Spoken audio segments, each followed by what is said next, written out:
but thank you very much for having me. Really excited to talk to you today about GA4 and e-commerce, what you need to know and how to stay ahead. So what's on today? Just going to talk to you a very little bit about me and launch before we move on to the introduction of GA4. Also, we look at installation of it. Some people may know that there's two different ways to install GA4. Then we'll get into the features and tips and tricks of it before we look at next steps and takeaways. A bit about me and Launch. So as Ona said, I'm Ian, I'm Analytics Director at Launch. We're a performance agency, which means that we look at paid media, data and analytics, and conversion optimization as well.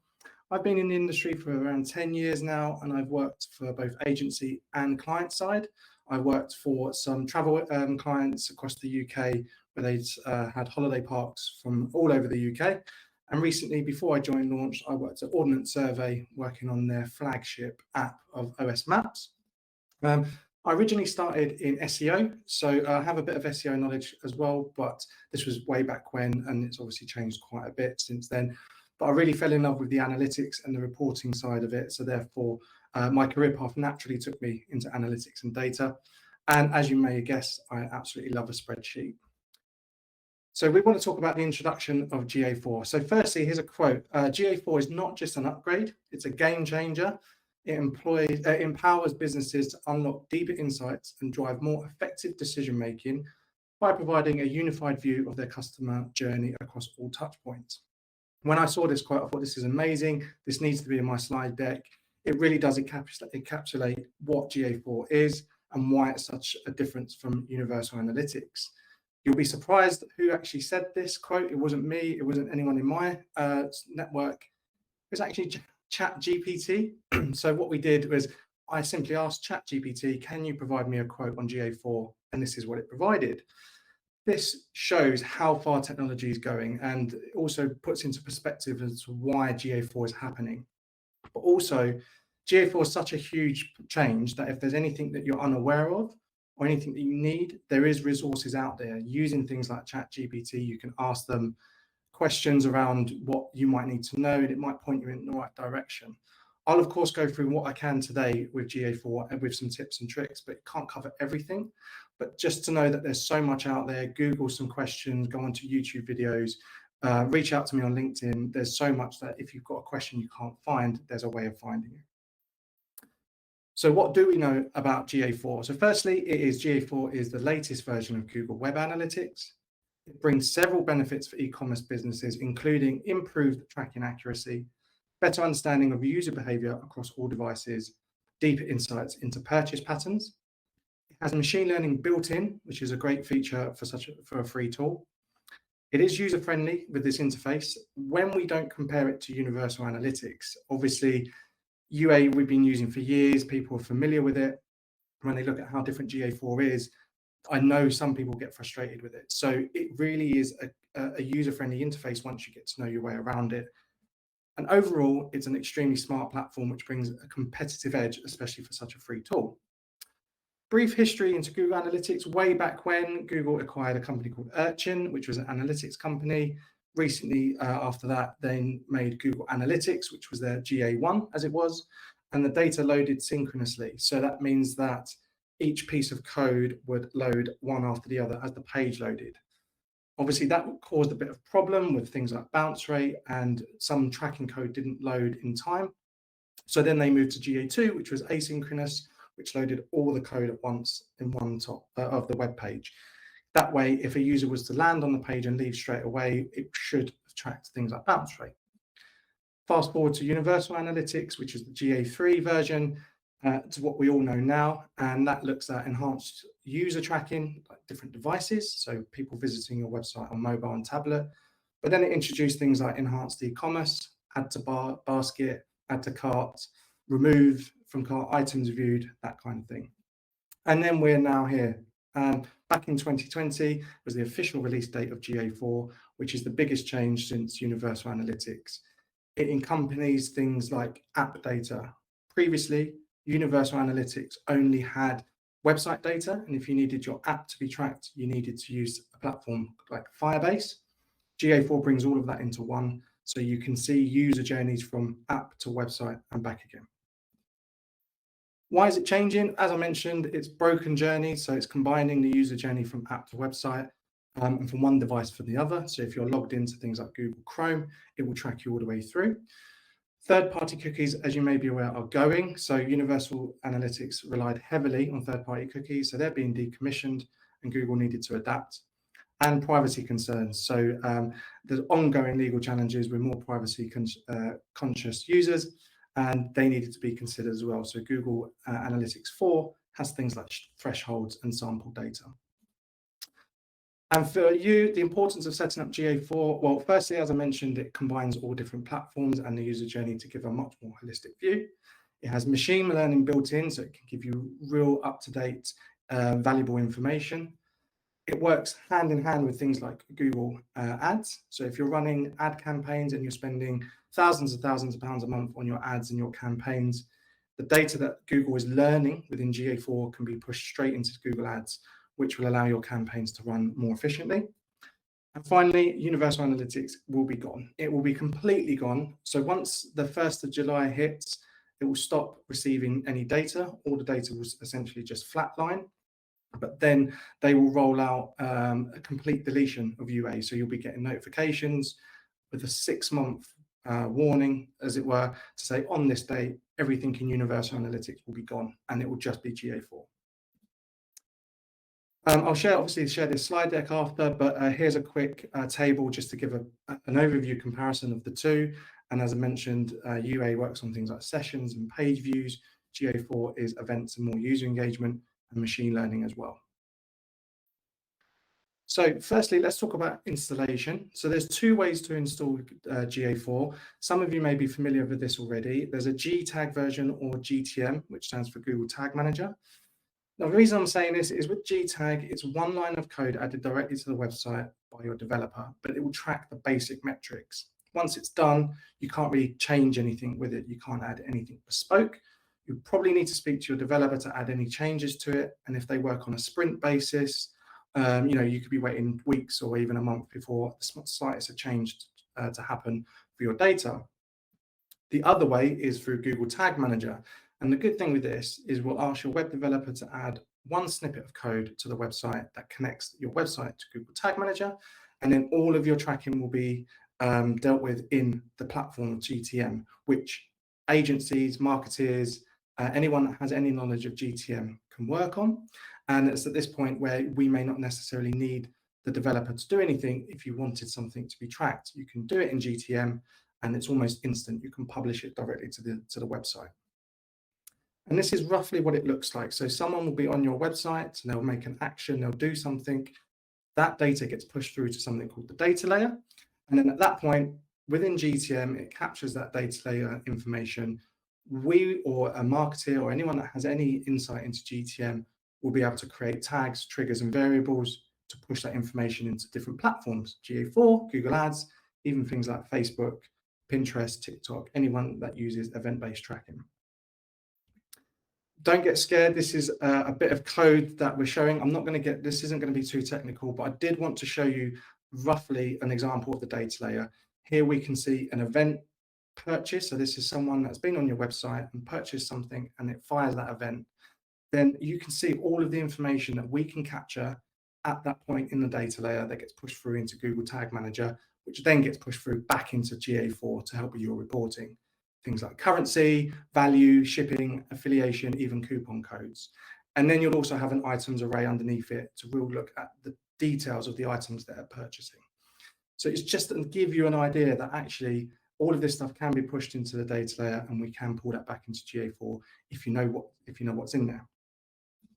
Right, now let's look at the features and some tips of GA4. So I've mentioned before about cross-device tracking, and I also want to speak about audiences. When you set up your GA4, you'll see the different data streams and the image on the left here, and you have all iOS, Android, and web. So this just to say that if you did have an iOS app or an Android app, you can put your information into there, and then it will collect data from all 3 platforms. And on the right-hand side, they've added audiences, which you can create. And here highlighted is their new predictive audiences, which shows the invaluable data that machine learning can provide to you, and that's all within GA4. So let's have a look at audiences. In settings on GA4, you can click the button there, audiences, which is in the middle of the menu, and you'll be presented with a screen that looks like this. There's 3 tabs: general, templates, and predictive. Under general, you'll have things like recently active users, purchasers, people that have purchased on your website. You can create an audience based on them. Non-purchasers, 7-day inactive users, and all of these audiences that you can create can all be pushed back into platforms like Google Ads, where you can push your marketing spend further. Where are you showing these ads? Google will understand, start to learn what your users are doing, and then your money will be put in a much more optimized way. There's templates, so you can look at certain templates to create with Google GA4 audiences. Things like acquisition, only show me people that have come to the website from this particular source or medium, because you want to maybe create that audience and remarket to them at another date. And then the really cool stuff that's happening with GA4 is predictive ones. So you can see here on this screenshot that you'll probably see that you're not eligible to use this at the moment, because there's certain criteria that you need to meet, depending on the size of your website, how long you've had GA4 for.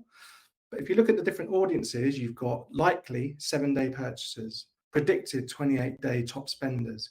It's a way for Google to understand and then deliver to you an audience of people that are likely to purchase on your website. Again, creating that audience, put it back into Google Ads and remarket to them. If they're likely to do it, then you want to be in front of them when they're searching or browsing the internet. What do you need to have that? So a minimum number of positive and negative examples. Google needs 1,000 people that purchase your product or are likely to purchase your product, and then 1,000 people that don't. So it can model and understand what the common traits are. The model quality must be sustained over a period of time, so it needs to be consistent. I believe it's 28 days, but don't quote me on that. I think it's 28 days. As long as that's happening through those 28 days, it should work. And you must have the purchase event, which I showed you in that code earlier, purchase event and or in-app purchase event working with value and currency as the parameters. So these all need to happen for these audiences to be built and predictive learning. But the good thing is, under account settings in the screenshot you can see here, if you tick this box that says modeling, contributions, and business insights, this will share your data anonymously with Google. And what that will do is other websites that are similar to yours they'll match those different data together and then build your audiences or build your predictive audiences based on other people that are willing to share that information. And it's all anonymously. So a good tip to tick that as well. And then what you'll see is the predictive texts are ready to use. So here at this point, once you check back and it's nice and green, you can create these audiences of users that are likely to purchase, as an example. And then back to the audience page, you've got right at the top, start from scratch, create custom audiences. This is exactly what it says on the tin. You can go in and create an audience here as well. The screen that you see here, you can start by adding sequences or steps. So the user has to go through these steps before they fall into the audience pool. So for example, I've got here first visit. So that's an event that we have on this client that triggers an event if it's the first time they visited the website. I've then created a second step, which says add to cart. So now that's telling me every user that's come to the website for the first time and then added something to their cart, put them in an audience. You can then add an extra sequence to say, did not purchase, for example. So what we've got here is an audience that just visited the website for the first time, added something to the cart, and then didn't purchase. We can then look to remarket to them, or again, push that back into Google Ads. On the right-hand side, you've got additional audience settings, so how far you want to look back and any triggers. And then in this little section here, it shows you how many users are in that audience. So you may know that for example, with Google Ads, for remarketing to work, it needs to be 1,000 users within there, or so at least that way you can see, is the audience big enough and ready to go. So a nice tip to create your own audiences there as well. Now, within GA4, you can see on the left, this is a typical menu. You may be familiar with it and you may have seen it. I'm just going to talk through a few of the points within each one. The first one I'd like to talk about is that in the life cycle under acquisition, you've got user acquisition and traffic acquisition. So a lot of people have been asking me what the difference is and why there's two. So I'm just going to talk you through that right now. User acquisition report focuses on the first traffic source that led a visitor to your website. As you can see, if you created that user acquisition report and then added a secondary dimension, everything will have first in front of it. Whereas traffic acquisition reports focuses on the most recent traffic source that led a visitor to your website. So then we'll look at things like session source, medium. This is most like universal analytics. I know a lot of people have been trying to run reports very similar, trying to compare the two. Not the best idea of universal analytics. However, if you did want something similar to it, this is the best report for you. So let's have a look at this example. Let's say a user landed on your website from a Google organic listing. Then they signed up to your newsletter, and then they've come back to your website from that newsletter that they received at the end of the month and visited your website and created a second session. If we were looking at first user source medium, which is under the user acquisition report, Google organic session, Google will attribute the two sessions to Google organic.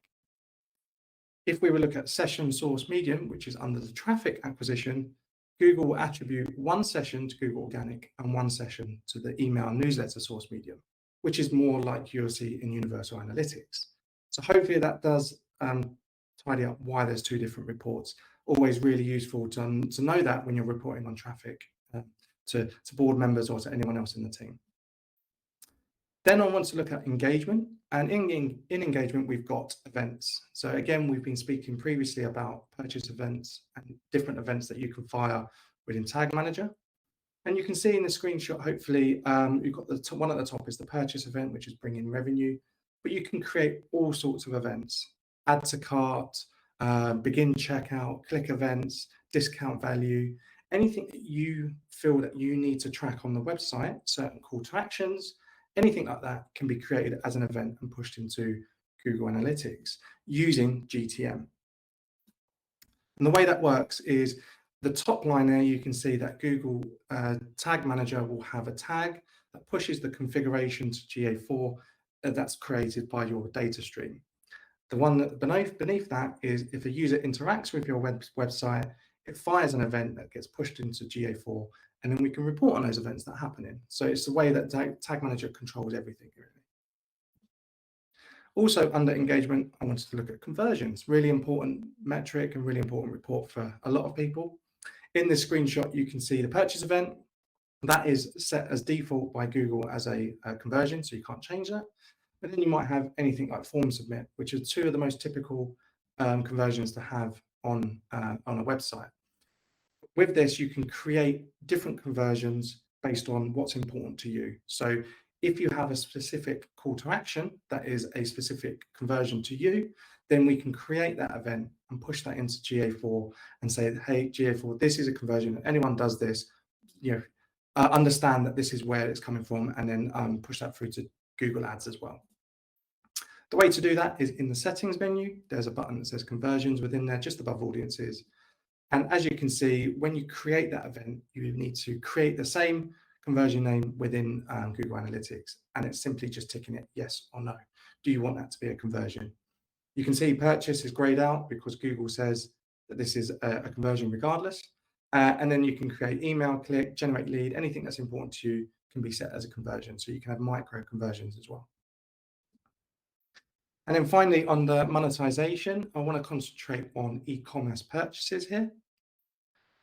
Under e-commerce purchases, so 9 times out of 10, if your GA4 has been installed by the basic G tag, you may miss out on certain columns here, excuse me, like items viewed, items added to cart, even items purchased. So here you can see which specific item is being purchased by the user, how many times it was viewed before it was added to cart. Then you can start to build your funnel data here as well. And this tends to be easier to be done within Google Tag Manager rather than G tag, but it can be done within G tag. So you can speak to your web developer, but it needs to be hard coded to the website.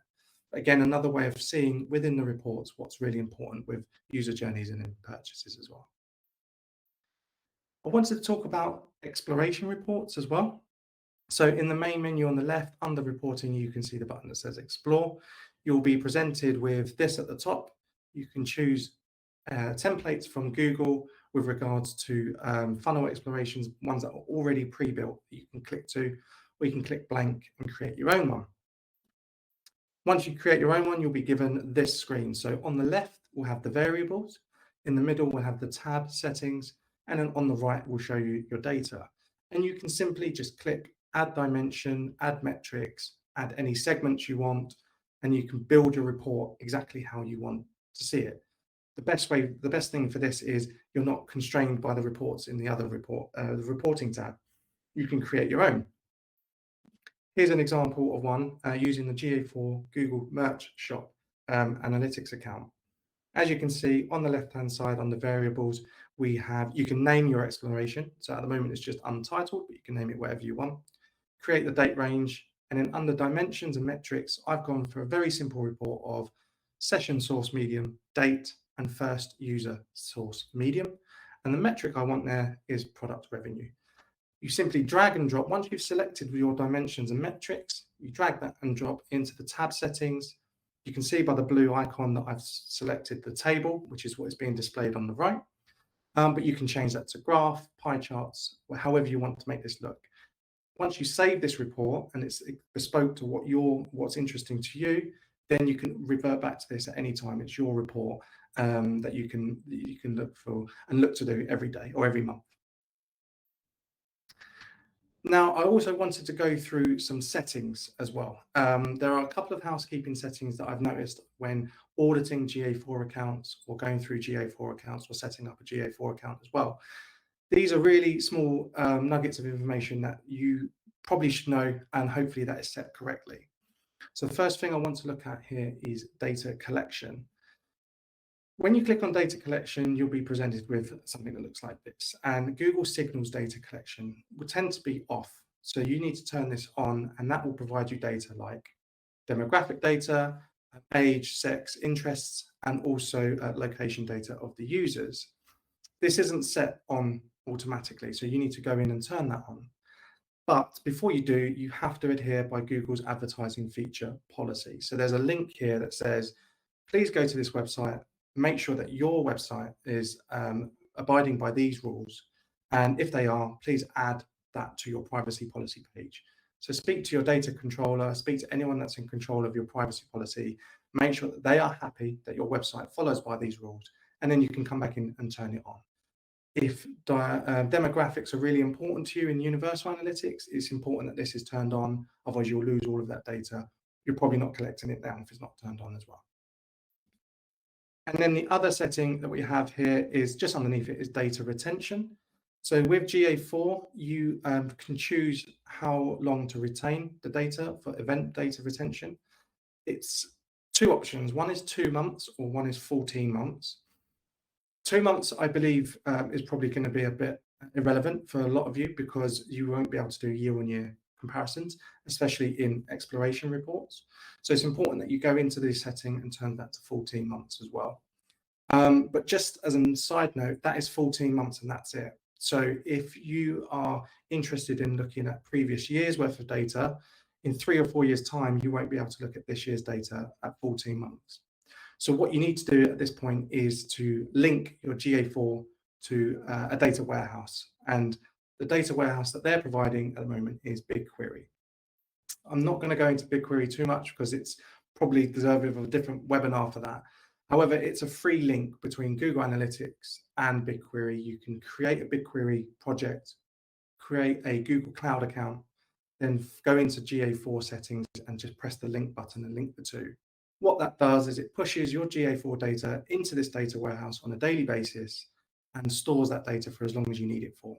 So in 14 months' time, when you start to see that data dropping off in GA4, you can go back to Google BigQuery and retrieve that data if you need it. So that's it from me. It was quite a whistle-stop tour, but I will go through some final words for you. So in a recap, GA4 is coming and UA is going. So if you're not fully migrated yet, if you're not using it, it's going to be too late soon. You're going to have to start using it regularly. GA4 is a free tool and it offers loads, so including the machine learning, which is amazing. Take advantage of what Google can provide you in terms of your audiences and how things work for you.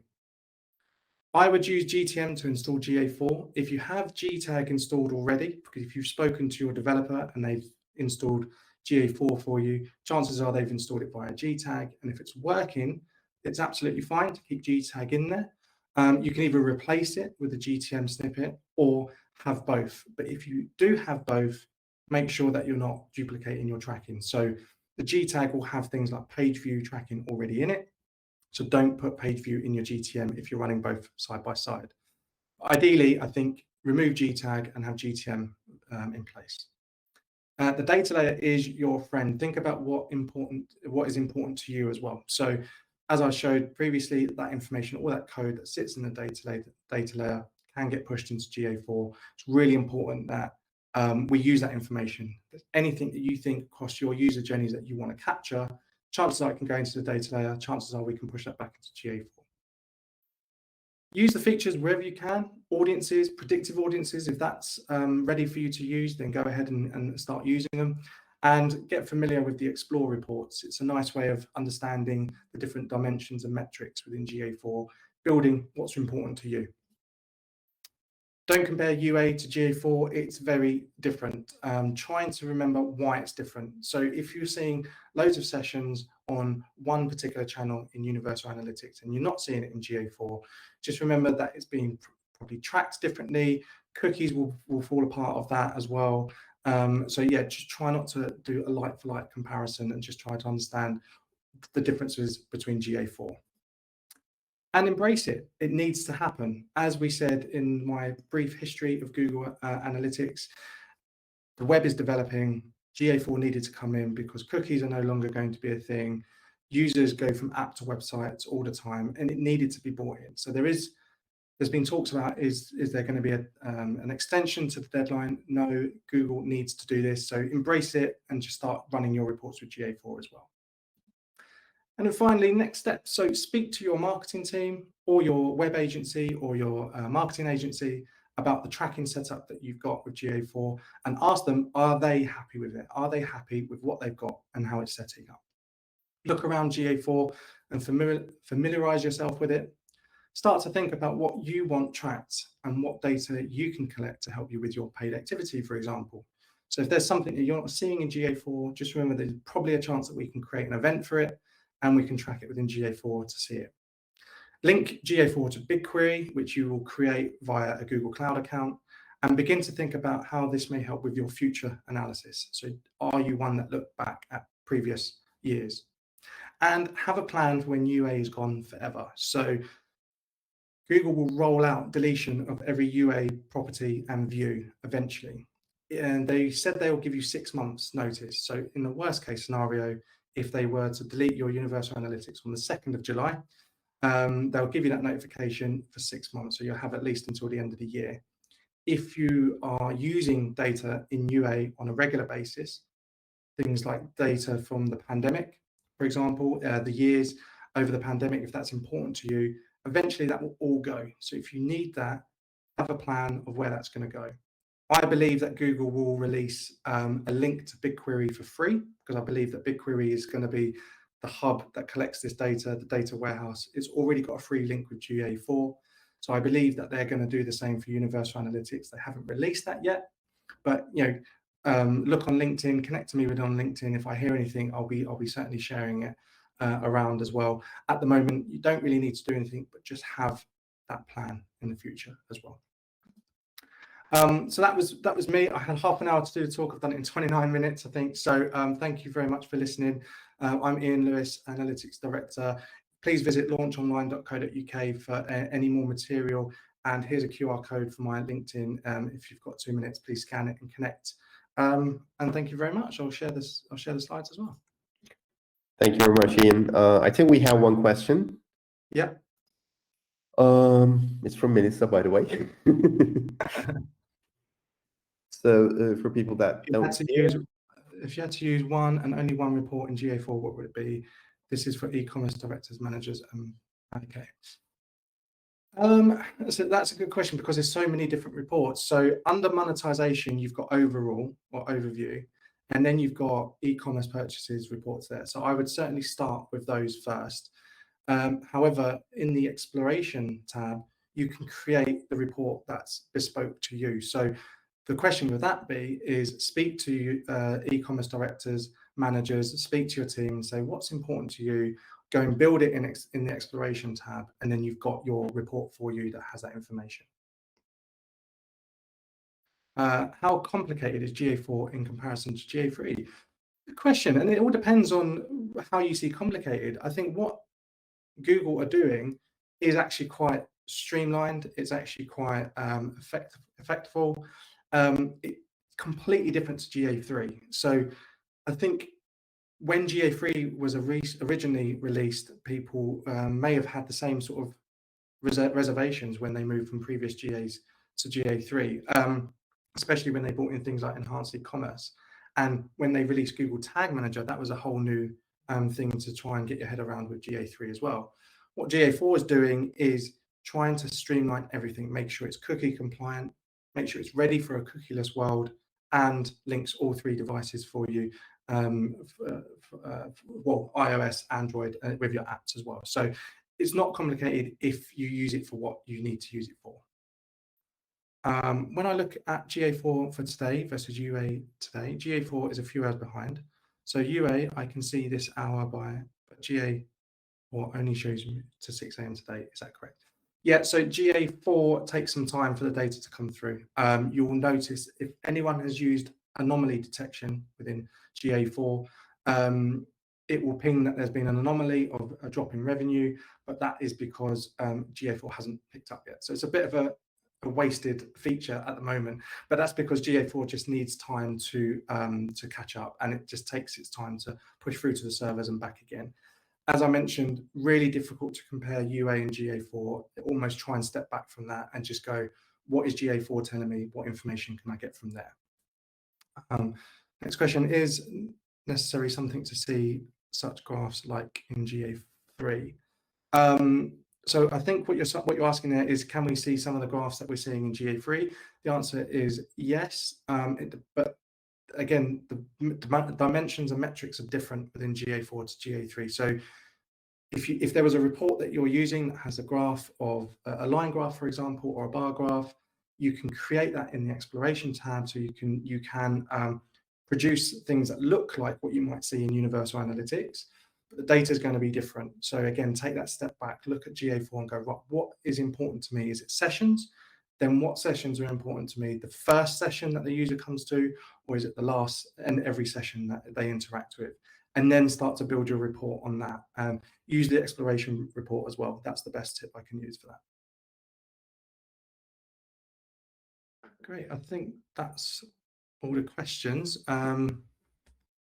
We did have a poll as well, which would be interesting to see. I wonder if I can just click on the results. Is that done, do you think? Can you see it, or should I share it? Oh, I can see it, yeah. Yeah. So which one are you currently using? So both Google Analytics and GA4, great. So surprisingly, only 10% using only GA4, which is crazy. You know, you think in 2 months' time, there is no Universal Analytics. You'll be able to go back to previous data. Anything new has to be GA4. For people that are using both, that's also interesting as well. But again, I wonder if you're using both because you're trying to compare the two, because you're so used to Universal Analytics. And I'm slightly concerned that 39% are still only using Universal Analytics. It's going to be going soon. Let's move you across to GA4 if you need any further help. Hopefully, some of what I've spoken about today will help you into GA4. What you don't want is if you're building reports or you're spending your budget based on the information you're seeing in Universal Analytics, and then the 2nd of July hits and you can't get any of that information. So really important that we move over to GA4 very soon. And there's one more question. What is cross network in GA4? Is this Performance Max? Yes, exactly that. So cross network is using Performance Max, and it just takes into account the different touch points within GA4 or the user journey. The best way to get around that is when you click into that report, type in the search bar above it, cross network. So the only thing you see is cross network. In UA, you used to be able to click it, but you can't do that in GA4. So type cross network at the top in the search bar. It will only show you cross network. Then the secondary dimension will be session source medium. Put that in there and you can see exactly what other touch points there'll be that the user will be going through at that point. So it's a nice way of seeing that as well. I think there's after GA4 integration, is it possible to import X version data? I'm not too sure what that means. I think once you've got GA4 integration installed, once you've got your GA4, you can, oh, I see, import okay, so Universal Analytics into GA4. No, you can't, but if you link it to BigQuery and you have the Universal Analytics data in BigQuery, you can create tables that match, and then you can push that into things like Looker Studio, previously called Data Studio, and then you can build reports based on Universal Analytics data and GA4 data. So BigQuery is a real key part into GA4 as well. That's all the questions, I believe.